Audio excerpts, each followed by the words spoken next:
Emma by Jane Austen. Chapter 17. Mr. and Mrs. John Knightley were not detained long at Hartfield. The weather soon improved enough for those to move who must move, and Mr. Woodhouse, having as usual tried to persuade his daughter to stay behind with all her children, was obliged to see the whole party set off, and return to his lamentations over the destiny of poor Isabella, which poor Isabella, passing her life with those she doted on, full of their merits, blind to their faults, and always innocently busy, might have been a model of right feminine happiness. The evening of the very day on which they went brought a note from Mr. Elton to Mr. Woodhouse, a long, civil, ceremonious note, to say, with Mr. Elton's best compliments, that he was proposing to leave Highbury the following morning in his way to Bath, where, in compliance with the pressing entreaties of some friends, he had engaged to spend a few weeks, and very much regretted the impossibility he was under, from various circumstances of weather and business, of taking a personal leave of Mr. Woodhouse, of whose friendly civilities he should ever retain a grateful sense, and had Mr. Woodhouse any commands, should be happy to attend to them. Emma was most agreeably surprised. Mr. Elton's absence just at this time was the very thing to be desired. She admired him for contriving it, though not able to give him much credit for the manner in which it was announced. Resentment could not have been more plainly spoken than in a civility to her father, from which she was so pointedly excluded. She had not even a share of his opening compliments. Her name was not mentioned, and there was so striking a change in all this, and such an ill-judged solemnity of leave-taking in his graceful acknowledgments, as she thought at first could not escape her father's suspicion.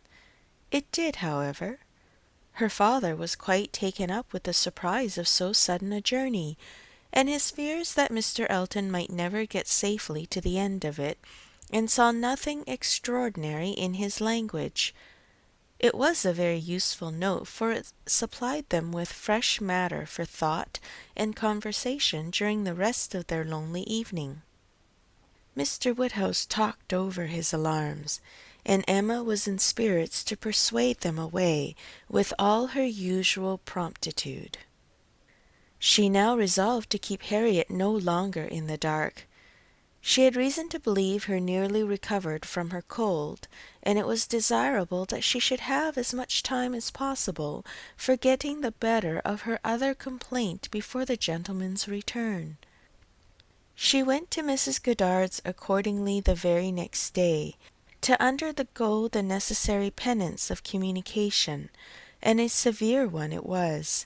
She had to destroy all the hopes which she had been so industriously feeding, to appear in the ingracious character of the one preferred, and acknowledge herself grossly mistaken and misjudging in all her ideas on one subject, all her observations, all her convictions, all her prophecies for the last 6 weeks.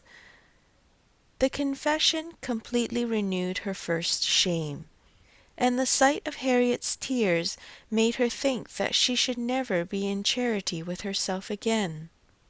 Harriet bore the intelligence very well, blaming nobody, and in everything testifying such an ingenuousness of disposition and lowly opinion of herself as must appear with particular advantage at that moment to her friend.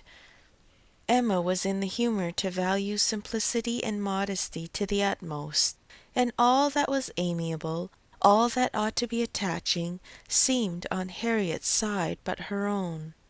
Harriet did not consider herself as having anything to complain of. The affection of such a man as Mr. Elton would have been too great a distinction. She never could have deserved him, and nobody so partial and kind a friend as Miss Woodhouse would have thought it possible. Her tears fell abundantly, but her grief was so truly artless that no dignity could have made it more respectable in Emma's eyes, and she listened to her and tried to console her with all her heart and understanding, really for the time convinced that Harriet was the superior creature of the two, and that to resemble her would be more for her own welfare and happiness than all that genius or intelligence could do. It was rather too late in the day to set about being simple-minded and ignorant, but she left her with every previous resolution confirmed of being humble and discreet, and repressing imagination all the rest of her life.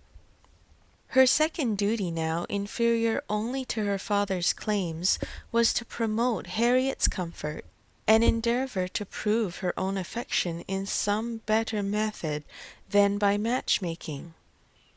She got her to Hartfield, and showed her the most unvarying kindness, striving to occupy and amuse her, and, by books and conversation, to drive Mr. Elton from her thoughts.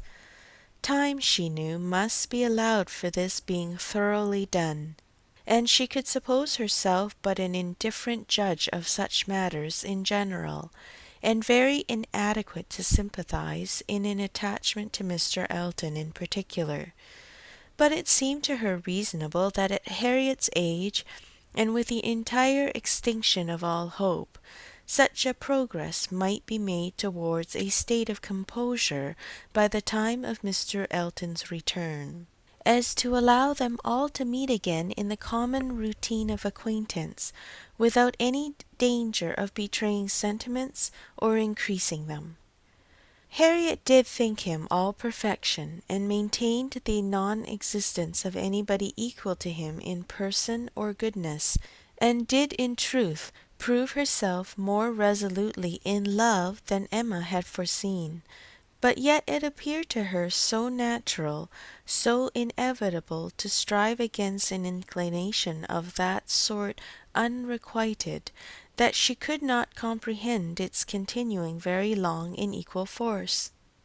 If Mr. Elton, on his return, made his own indifference as evident and indubitable as she could no doubt he would anxiously do, she could not imagine Harriet's persisting to place her happiness in the sight or the recollection of him. Their being fixed, so absolutely fixed, in the same place was bad for each, for all three.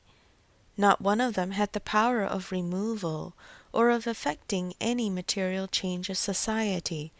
They must encounter each other and make the best of it.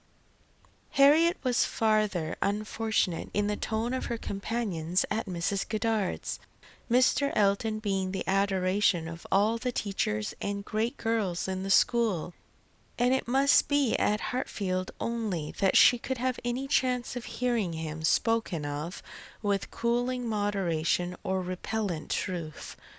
Where the wound had been given, there must the cure be found, if anywhere, and Emma felt that, till she saw her in the way of cure, there could be no true peace for herself. Chapter 17.